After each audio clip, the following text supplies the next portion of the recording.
Hello everyone, in this video I will teach you step by step how you can convert a Microsoft Word document into a PDF file from your mobile. So here I have opened my mobile screen in front of you. First let me show you the Word document that we are going to convert into a PDF. Here it is. You can see the Microsoft Word icon at the right. Let me show you the file.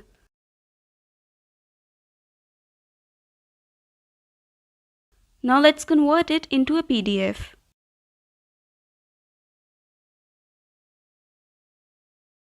From your mobile phone, first open Chrome and type Word to PDF Converter in there.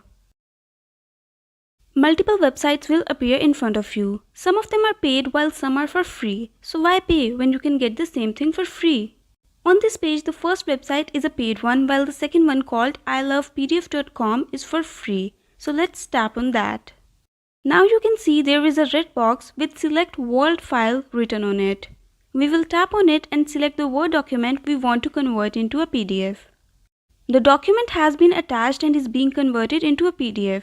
This can take a second. Now here we have it saying that we can download our PDF file. So we will tap on it, wait for a few seconds and the PDF file will appear in the downloads of your mobile.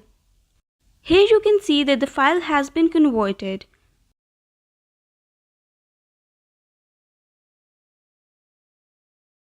Now we have both files on the screen and you can see their icons on the left. Hope you liked our video. Don't forget to subscribe the channel.